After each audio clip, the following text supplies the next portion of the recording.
Sub division Ramsu में दरियाए पिछलदी से दिन रात पत्थर, रेत और बजरी को निजी तामीराती कंपनियों को बेचा जा रहा है। मकामी लोगों और सरपंच के मुताबिक गुज़िश्ता कई बरसों से नेशनल प्रोजेक्ट के नाम पर रामसू के वसाइल को निजी तामीराती कंपनियों को बेचा जाना माहौलियात के साथ खिलवाड़ है। अवाम ने गैर कानूनी कानकनी के इस संगीन मसले पर जिला इंतजामिया और गवर्नर इंतजामिया से मुदाखलत की अपील की है।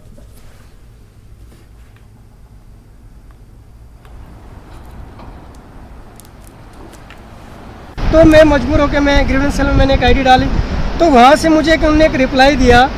उसके बाद इन्होंने बोला कि हमने 3 दिनों में जी हमारी 3 दिनों में 30,000 रुपये हमने फ़ाइन किया इनको और गाड़ियाँ सीज़ की, डैम्पर सीज़ की। ठीक है, मानने की बात है।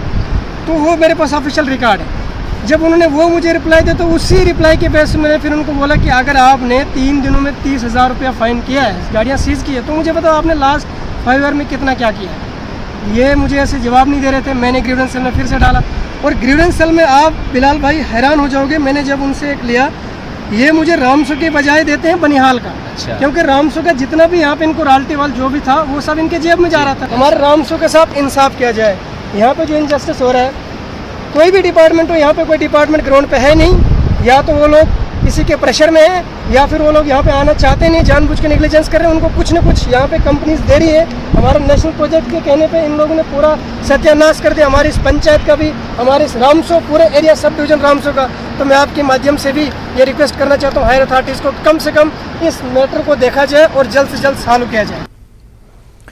सयाहती मकाम गुलमर्ग में स्की पेट्रोलिंग माहिरीन ने बर्फानी तोदे के अचानक खतरा से बचने के लिए हिदायत और कुछ रहनुमा खतूत जारी किए हैं। इससे स्कीयर्स को मुस्तकबिल में किसी भी किस्म के हादसे से बचने के लिए मदद मिलेगी। गुलमर्ग में सतह समंदर से 14,000 फुट की बुलंदी पर वाक़े अफरवट, कंगडूरी और दूसरी चोटियों को पहले ही बर्फानी तूफान आने की सूरत में रेड जोन के दायरे में रखते हैं और स्की पेट्रोलिंग टीम की जानिब से गैर मुल्की स्कीयर्स को सलाह दी जाती है कि वो इन जगहों पर न जाएं। गुलमर्ग में 1 दर्जन से ज्यादा अफराद पर मुश्तमिल स्की पेट्रोलिंग टीम मौजूद है, जिनकी निगरानी अमरीका से आए हुए स्की एक्सपर्ट कर रहे हैं। वाज़ेह रहे कि सयाहती मकाम गुलमर्ग में चंद रोज पहले बर्फानी तूफान की जद में आए पोलैंड के 2 गैर मुल्की स्कीयर्स की मौत के बाद यहां एडवाइजरी जारी कर दी गई है। गुलमर्ग के अफरवट पर पहुंचकर हमारे नुमाइंदे मुनीर हुसैन हुर्रा ने पेट्रोलिंग माहिर मेराजुद्दीन से खास बातचीत की। आइए देखते हैं।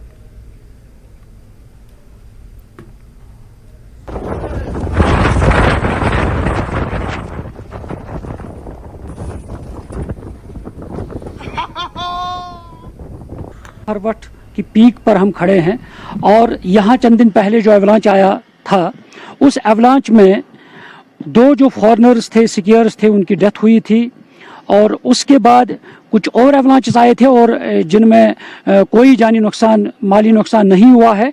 और उस सिलसिले में यहाँ पे जो गुलमर्ग के अंदर पेट्रोलिंग टीम होती है और वो इन पहाड़ियों की निगरानी करते हैं और इस सिलसिले में बाज़ाब्ता तौर पे जो बोर्ड्स है, साइन बोर्ड्स है, उनको चस्पा किया जाता है। और ये जो ये अफरवट पीक है, कंगडोरी है और इन पहाड़ियों पर जो ये स्कीयर्स आते हैं वो इन पहाड़ियों पे स्कीइंग करते हैं और बैक साइड कंट्रीज जिसे हम कहेंगे, कुछ पहाड़ियों का नाम दिया है जो यहाँ स्की की लैंग्वेज में, और इन पहाड़ियों पर ये स्कीइंग कर रहे हैं। वहाँ पे जाने की इजाजत हो, वहाँ ग्रीन जोन करार दिया जाता है और रेड जोन में बाज़ाब्ते तौर पे ये सारी चीजें बताई जाती हैं। क्या कुछ रहता है सुबह सवेरे से आप उन स्कीयर्स के लिए इन पहाड़ियों पर जहां जहां रेड जोन होता है, या मुख्तलिफ तफसीलन हमारे नाज़रीन को बता दे ताकि लोग जान पाएंगे, जान जाएंगे कि गुलमर्ग की पहाड़ियों पे कहाँ एवलांच रहने का खतरा रहता है और तफसील से हमें बताएं क्या कुछ रहता है। शुक्रिया जनाब।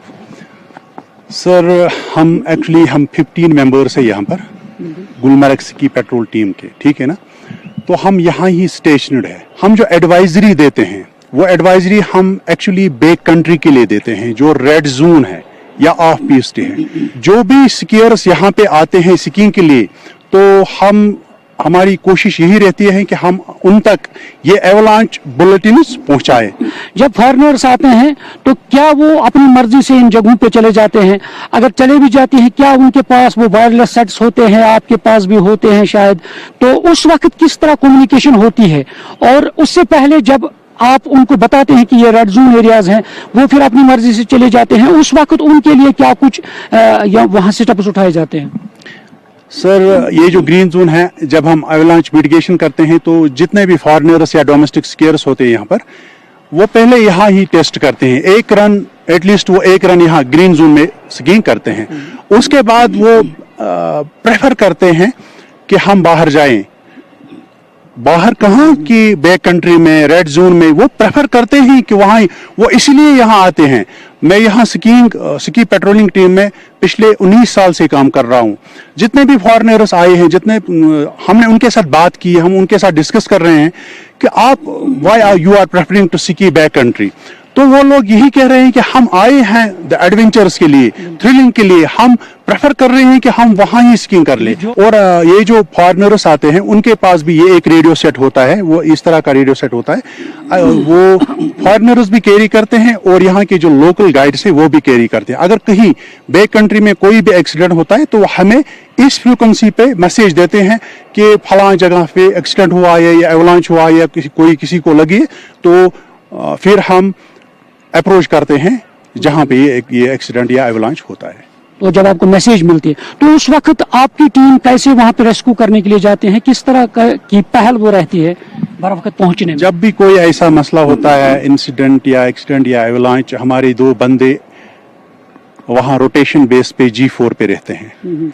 तो पहले हम उन्हीं को ये इन्फॉर्म करते हैं रेडियो पे कि अभी एवलांच आया है या कोई एक्सीडेंट हुआ है, आप बिल्कुल तैयार रहिए। जो स्कीयर्स होते हैं उनको पता नहीं होता एवलांच किस साइड में हुआ है, इसलिए हम उनको रोकते हैं। वहां पर हम वहां उस वक्त पुलिस को भी लेते हैं, वहां पर टूरिस्ट पुलिस है या जेके पुलिस है, तो वो हमें बहुत मदद करते हैं उस वक्त उनको रोकने में, तब तक जब तक हम उनको सर्च एंड रेस्क्यू करते हैं जो एवलांच पे फंस जाते हैं। मुझे उसमें क्या क्या इक्विपमेंट्स रहते हैं? जब बर्फ के नीचे कोई दब जाता है तो आपके पास कोई इक्विपमेंट्स भी होते हैं ताकि पता चल पाए कि कहाँ ये स्कीयर कहाँ दबा हुआ है बर्फ के नीचे? हमारे पास एक इक्विपमेंट होता है, उसको हम बोलते हैं ट्रांसीवर, वो हमारे हर वक्त हमारे साथ ही रहता है। और जो भी स्कीयर यहाँ आता है वो उसके लिए मैंडेटरी है, उसको वो ट्रांसीवर होना चाहिए।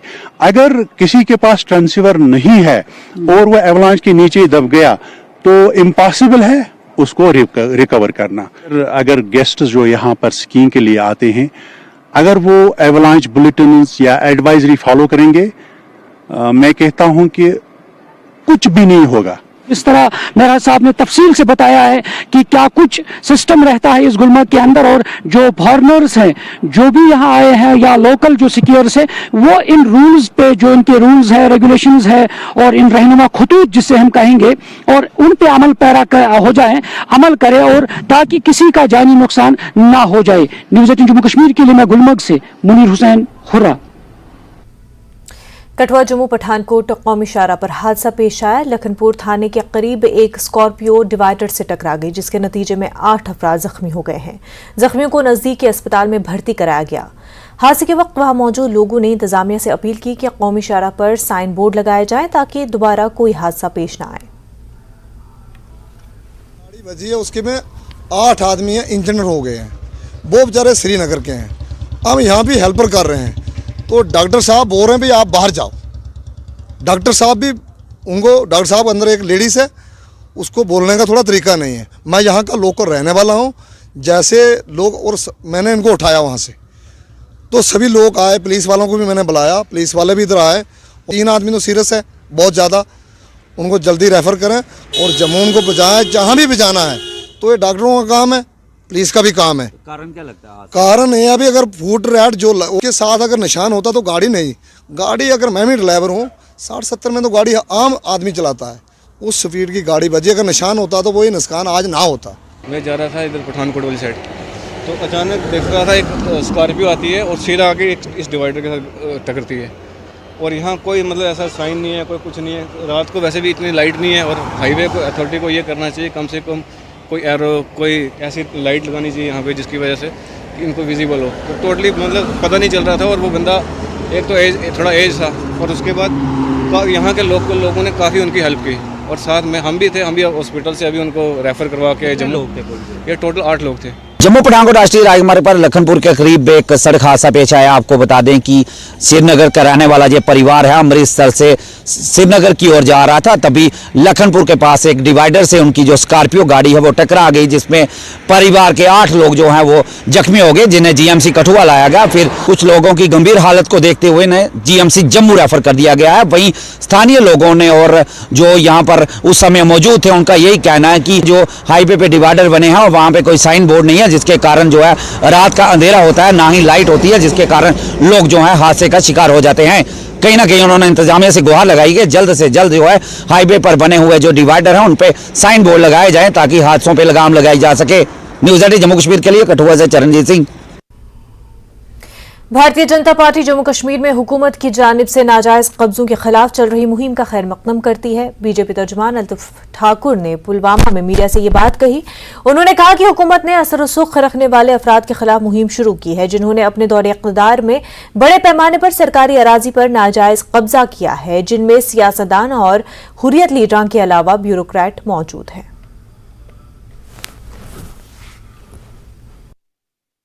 देखिए, भारतीय जनता पार्टी जो एंटी एनक्रोचमेंट ड्राइव चल रही है उसका खैर करती है, वेलकम करती है। और जहां तक आम लोगों का ताल्लुक है, आम लोग भी इस जो ड्राइव चली है इसका खैर मकदम करते हैं। लेकिन कुछ पॉलिटिकल पार्टीज जो कन्फ्यूजन पैदा करना चाहती थी और जिन्होंने इस ज़मीन को ग्रैब किया है, ज़मीन को हटाया, उसमें नेशनल कॉन्फ्रेंस सबसे सरफहरिस्त है। और नेशनल कॉन्फ्रेंस के जितने भी एक्स मिनिस्टर रह चुके या एमएलए रह चुके, कहीं ना कहीं ज़मीन ग्रैबिंग में कहीं वो मुलव्वस है।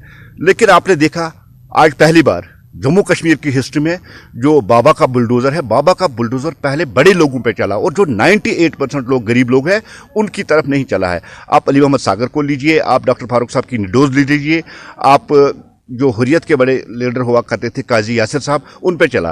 कहने का मकसद है कि जो बाबा का बुलडोज़र है, बाबा का बुलडोज़र इन्फ्लुएंशियड जो लोग हैं, जो अमीर लोग हैं या जो बड़े बड़े बाबूज हैं।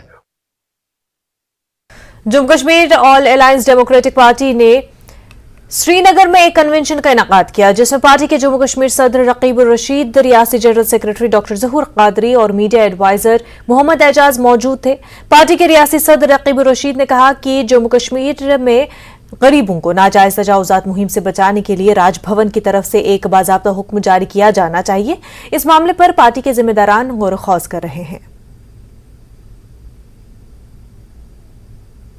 एलजी हमारे साहब हैं, एलजी साहब को कि उनको हमारी तरफ से एक रिक्वेस्ट है कि जो उन्होंने कहा कि गरीबों के ऊपर कोई जुल्म नहीं किया जाएगा, उसके लिए एक फॉर्मल ये निकले, फॉर्मल लेटर एक निकले, ऑर्डर पास किया जाए।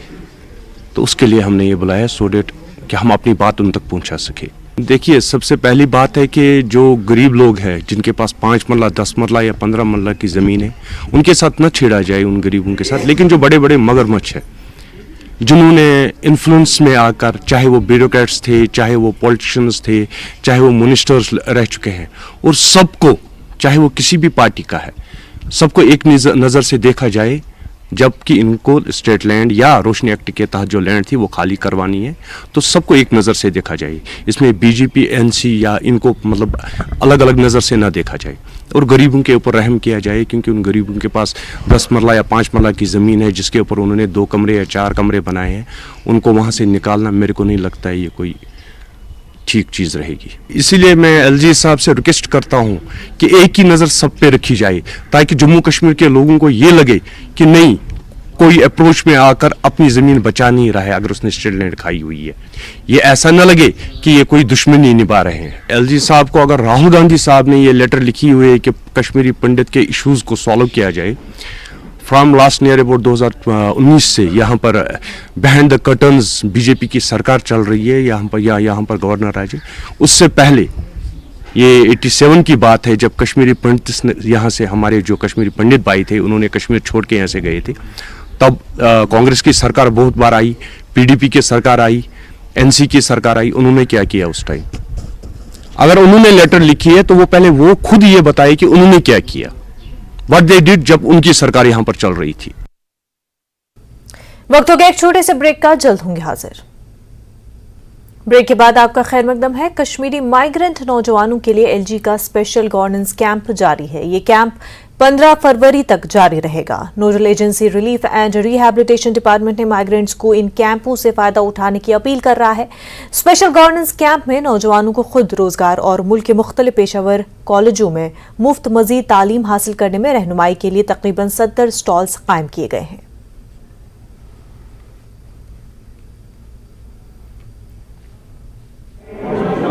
मुझे लगता है ये हमारे यूथ के लिए बहुत ज़्यादा एक इनोवेशन और उसका टाइम है और हमारे लिए बहुत हेल्पफुल हो सकता है, क्योंकि हमारी कम्युनिटी में मोस्टली लोग इंजीनियरिंग एंड ऑल में चले जाते हैं और काउंसलिंग नहीं होती है प्रॉपर और पता नहीं है कि किस फील्ड में क्या करना चाहिए। जस्ट इतना पता है कि ग्रेजुएशन करनी है और उसके बाद आगे नहीं पता है क्या करना।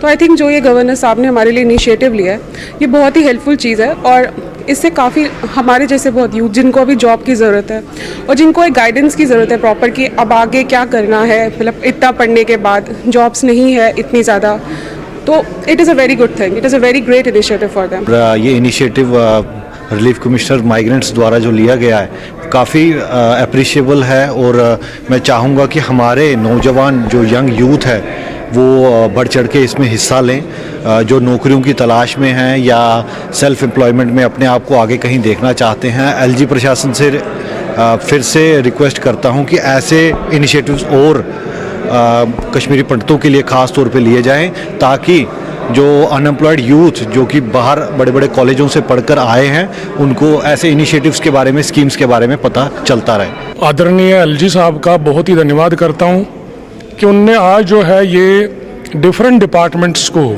एक ही मतलब जगह इकट्ठे करके खासकर कश्मीरी पंडितों को स्पेशली एक ऐसा एक मौका दिया है कि वो गवर्नमेंट की स्कीम्स के बारे में अवेयर हो।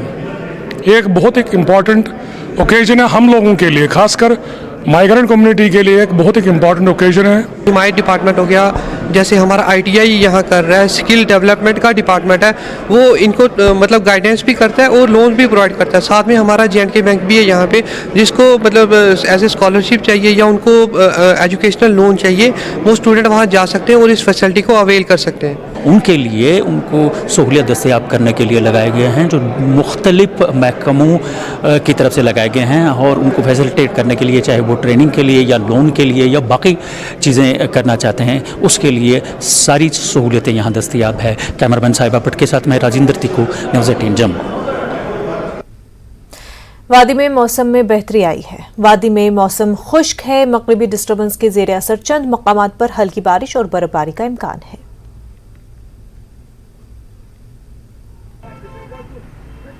श्रीनगर में सर्दी में कमी देखने को मिल रही है। हम इस वक्त मौजूद हैं श्रीनगर के डल झील के किनारे और यहाँ पे आप देख सकते हैं कि सुबह का टाइम है, लोगों की आवाजाही यहाँ पे कम है। हालांकि इस रोड पे सुबह ज़्यादा लोग होते हैं मॉर्निंग वॉक के लिए, लेकिन आज भी यहाँ पे लोग जो है वो कम है, साथ ही साथ ट्रैफिक की आवाजाही भी कम है। लेकिन यहाँ पे सर्दी में कमी देखने को मिल रही है, जिसके चलते जो बाहर से आए हुए पर्यटक है वो यहाँ पे एंजॉय कर रहे हैं।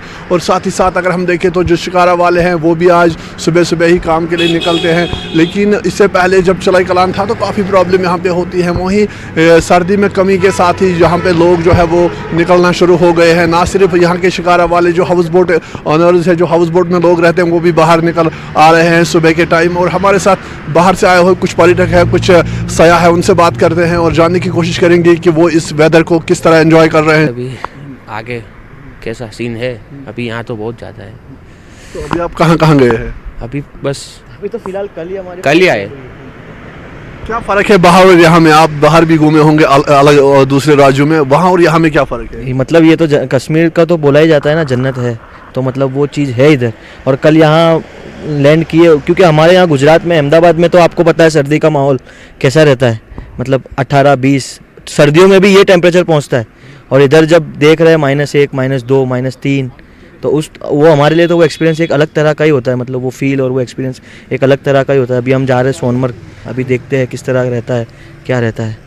तो अभी आपके साथ कौन कौन आया हुआ है? अभी मेरे साथ मेरी फैमिली है, हम 4 लोग आए हुए हैं, कपल। हम कहाँ कहाँ जाने का इरादा है?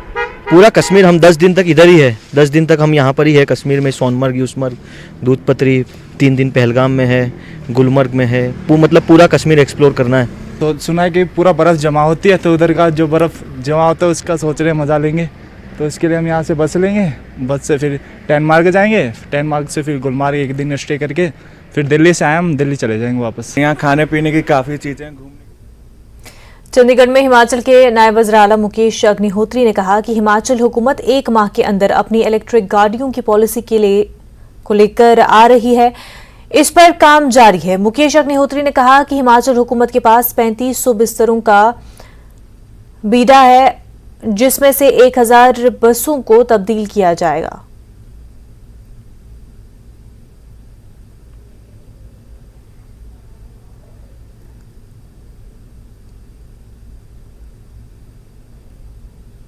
हिमाचल प्रदेश में कांग्रेस की सरकार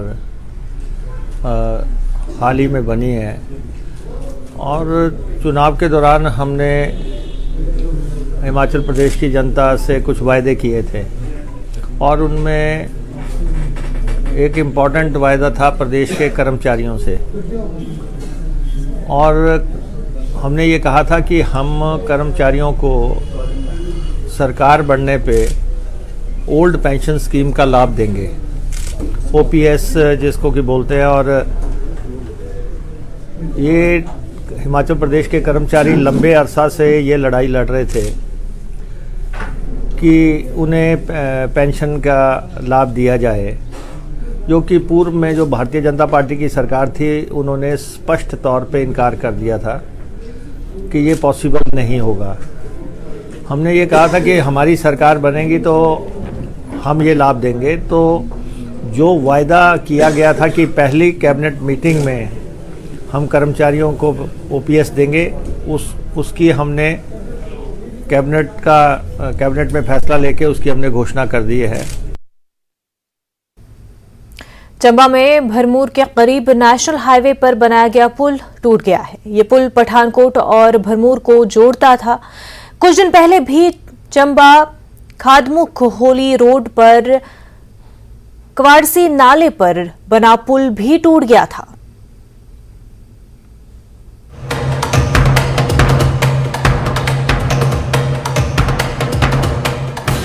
हिमाचल प्रदेश के चंबा जिले में शनिवार देर रात पहाड़ दरकने की वजह से लूना पुल पूरी तरह धाराशायी हो गया।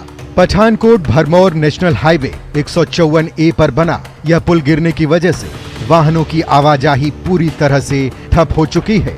गनीमत यह रही कि जिस वक्त ये हादसा हुआ उस वक्त पुल से कोई गाड़ी नहीं गुजर रही थी, नहीं तो बड़ा हादसा हो सकता था। आप तस्वीरों में देख सकते हैं कि पैदल तक चलने का रास्ता नहीं बचा है।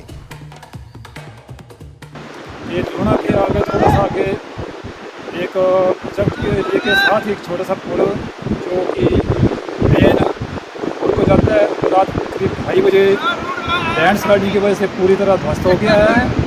लेकिन इस जो पुल के गिरने से किसी को कोई जानी माली फिलहाल कोई नुकसान नहीं हुआ है। तो मैं मीडिया के माध्यम से सभी लोगों को ये संदेश देना चाहता हूँ कि कोई भी ज़रूरी जिसे काम हो वही घर से बाहर निकलें, बाकी कोई भी लोग बिना वजह यात्रा ना करें। इस हादसे की वजह से चंबा की तहसील भरमौर और होली का संपर्क बाकी के जगहों से पूरी तरह कट चुका है। बताया जाता है कि रावी नदी के पास चिरचिंड नाले पर बना ये पुल रात करीब 12 बजे पहाड़ दरकने की वजह से धराशायी हो गया। Bureau report, news 18। बुलेटिन में फिलहाल इतना ही। आप बने रहिए न्यूज़ 18 जम्मू कश्मीर लद्दाख हिमाचल के साथ। हमें दीजिए इजाजत। आदाब।